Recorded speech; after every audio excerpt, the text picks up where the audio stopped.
Well, I know James Hausler, James. I did a picture with him several years ago, so I knew him, and he said, look, I don't have anything for you in this movie, but there's the part of the father of the guy. He said, would you be willing to come to Virginia and shoot it? It'll take about 6 hours. I said, well, of course I would. So, this is not a big part in his movie, but I was in his other movie, one of his other movies called Wild 7. And that movie was shot in Arizona 2 or 3 years ago with a couple old pals of mine, Richard Roundtree and Robert Loggia. We play three crooks looking to knock over a bank, and it turns out that my son and his gang of ne'er-do-wells are trying to knock off the same bank. And at the end of the movie, we encounter each other, guns pointed at each other, trying to rob the same bank. So that was Wild 7. And when he said, "Can you come to Virginia for 1 day of shoot?" I said, "By all means, tell me when." And I went there. And as I saw in the production notes, it was raining, and it rained and rained until I left. But obviously, you have a rapport with Mr. Hausler. Tell me about that working relationship and what you respond to with him. He's an interesting guy and a very nice guy. He's not a Hollywood guy at all. He's quiet and a little on the shy side. He reminds me of David Lynch, and his movies are a little like David Lynch. They're quiet and slow, and once you get into the rhythm of his movie, you realize these characters are believable people, saying believable things. They aren't movie people pushing a plot. When I started in this business, in 1964 and 5, lines of dialogue were meant to push plot. The actor had to take a line, and the director would sometimes say, "See what you can do with this line," and it was meant to get all the information possible in a short spurt and move the story forward. This movie is not like that, or David Lynch's for that matter, or even Clint Eastwood, who also makes slow, deliberate movies. Once you get into the rhythm of them, however, you're in for a nice ride. And this picture, Calamity, is, I don't know whether you're spilling the story or not, but this is about something that almost every guy I've ever known has had to deal with, and women too, but I know more about it from the guy's side. This is a movie about heartbreak. And getting dumped by a girl, or losing the girl, or being sad about the girl, and how different people react to that. And here you've got two very different reactions to having been dumped or losing the girl in this movie, Calamity. And it's real on a lot of fronts. And you probably also know it's opening tomorrow in New York and Los Angeles.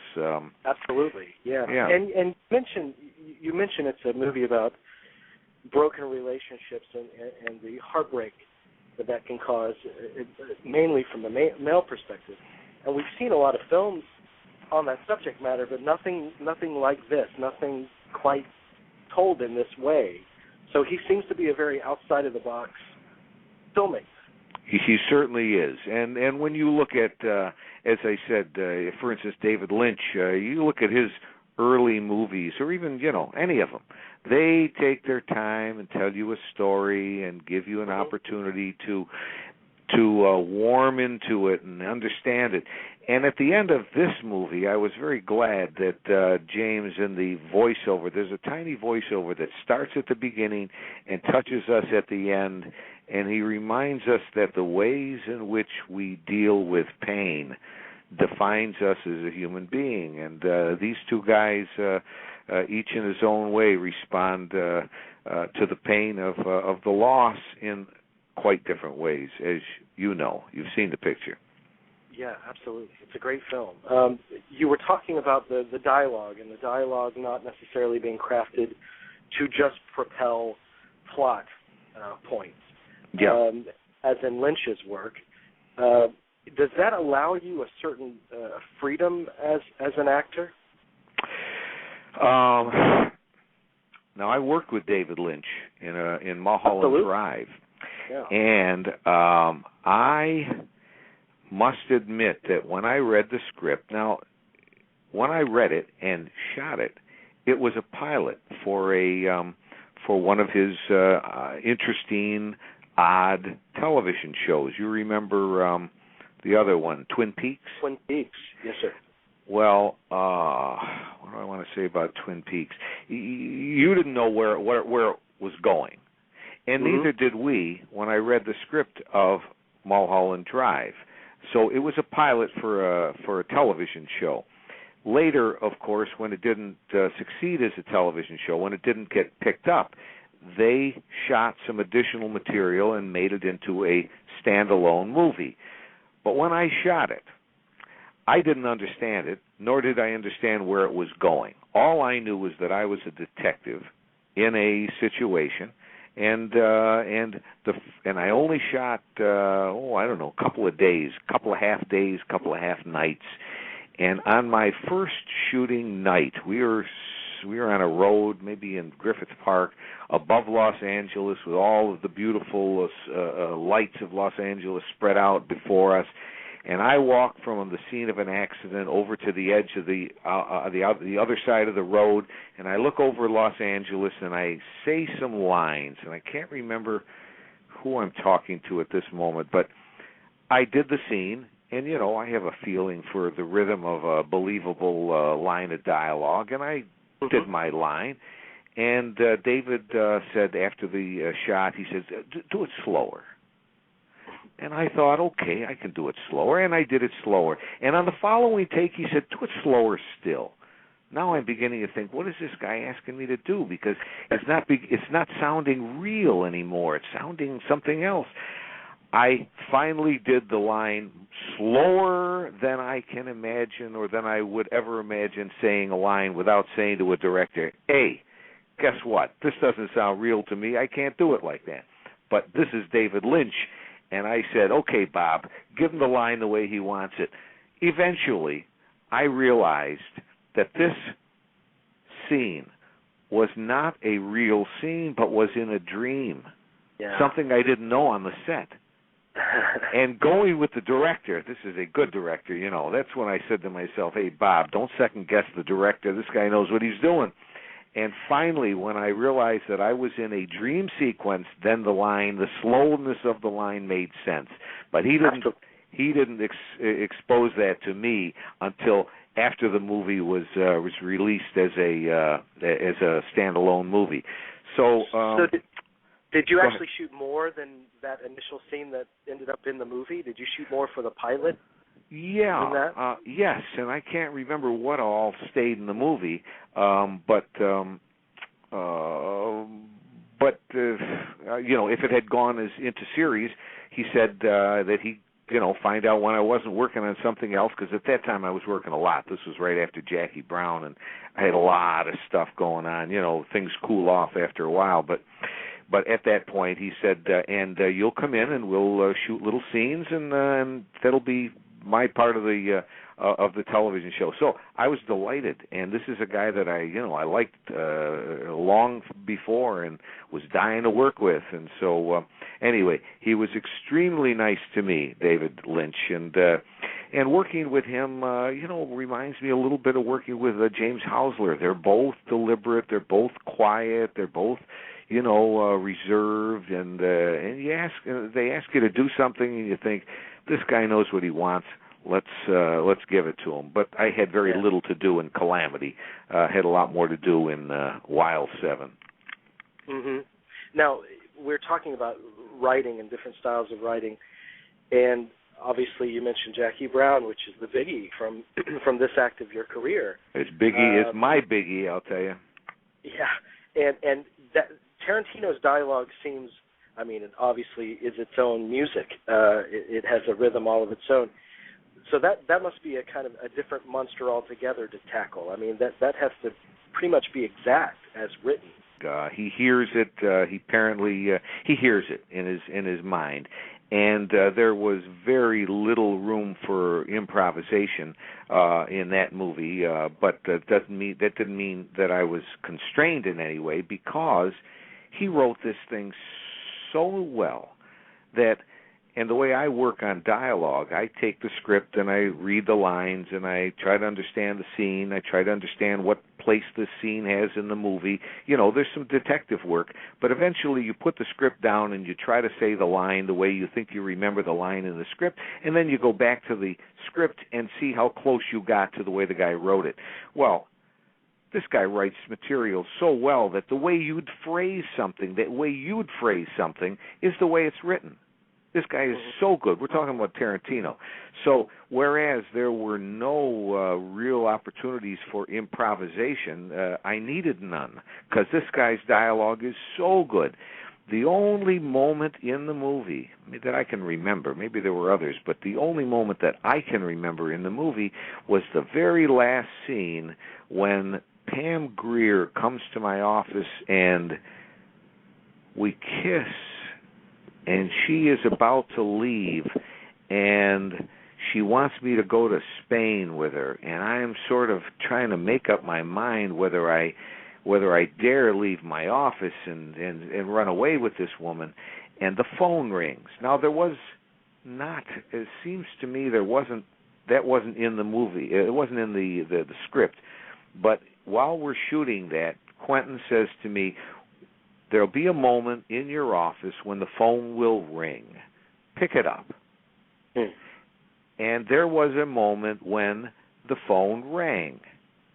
And I picked it up, and I improv'd what was going on in that telephone call. As I pictured some woman whose son was in trouble, and I asked her how old the kid was, maybe, and does he live at home, or is there a father at home? I can't quite remember, but that was improvised. There was just a moment in the movie where, but other than that, Quentin Tarantino writes masterfully, and I know that he wrote it with me in mind, and so you know it sort of conformed to me easily. Yeah, well, you're fantastic in that. You're fantastic in everything.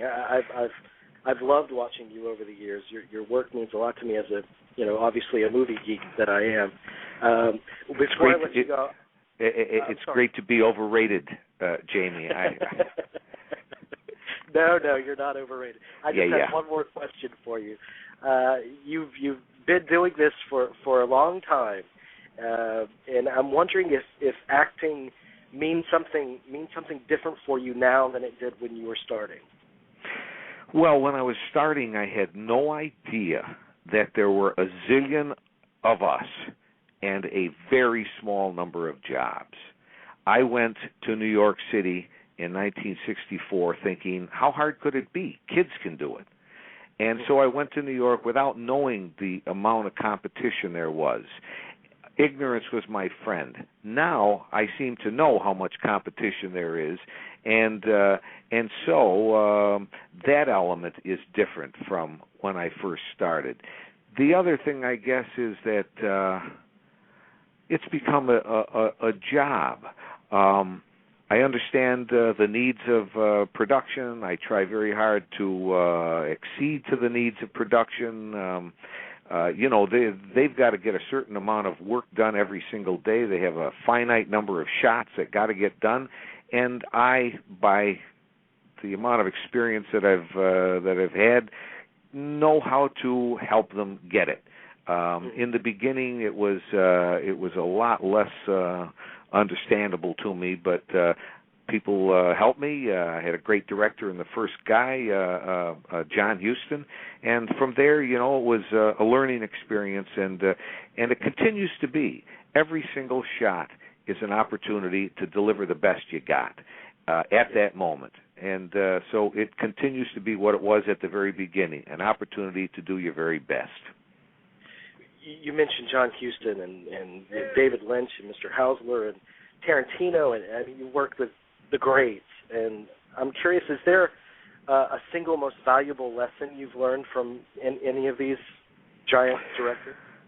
John Huston told me when I when I was doing the wardrobing, I said, when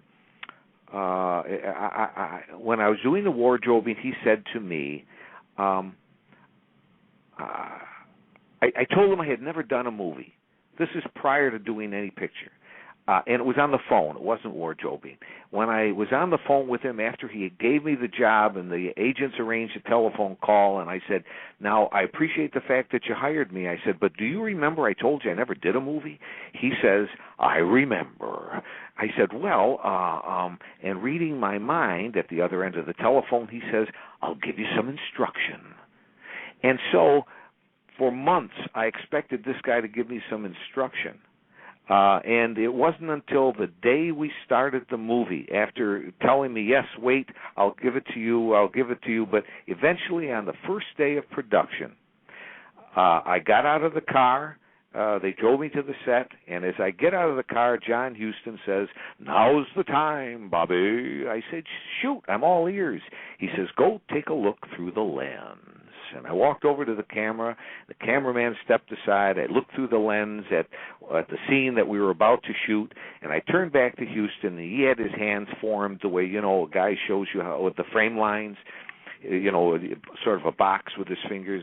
And he said, you see those? Those are the frame lines. And I looked back through the lens, and I said, you mean that the line that shows the cameraman what the audience sees? He says, yes, those are the frame lines. Now, ask yourself this. What needs to be there? He made me realize that it wasn't only one thing that I had to know, but I had to understand how the writer wanted the material to be, what the writer intended for me, and what I was supposed to deliver in that scene. And in addition to that, the director has some instructions for me so that when the guy says action, I need to do what the director needs of me. In addition, the one who set the lights wants me to be in them, or the one who, the words got to be correct. Otherwise, at the end of the shot, the sound guy says, no good for sound, start again. Or if I put the cup in the wrong spot, somebody says, no good for continuity, start again. Or if I do something too big for the shot I'm in, the guy behind the lens says, no good for composition, start again. I realized from John Huston's remark that everybody on that set is your boss, and you need to deliver something to everybody on that set, including the editor, who you need to know how the ups and downs of this movie go, what the roller coaster track looks like of this movie, so that going down and going up and going around the terms, you can contribute to the editor's needs and to the audience's needs, who need to believe what's going on. Otherwise, they'll fly out going around the corner if they don't believe what's going on. And for the one who hired me, the producer, I got to help bring this movie in on time. I need to be ready to deliver on that first or second or the third take. So you owe something to everybody on that movie, and it was contained in John Huston's original piece of information, the original piece of advice to me, which was take a look through the lens and see that frame line and ask yourself what needs to be there. This guy gave me a real big hint right at the top of my career. Well, it's true. There are so many balls you have to manage and balance up in the air. Does it become easier for you, the actual technicality of giving a performance? Well, look, judging from the fact that there are actors I know who I wouldn't trust with a grocery list, who can do those things, they'll keep those balls in the air, do that 8 days a week. It couldn't be that hard. But you get better and better at short, understanding quicker what you can do to be helpful. And so, as I said earlier, I think the years of experience have given me, what with to help movie makers to get their shots. Because that's what this business is. It's a business of making movie shots, so many a day, and then letting the guy cut them together and make a movie that he wanted to make. Absolutely. I can't thank you enough for giving me your time today. I'm just a huge admirer of your work, and let's do this again. I'd love to talk to you sometime in the future. Jamie, you got my undivided attention. I thank you very much for yours.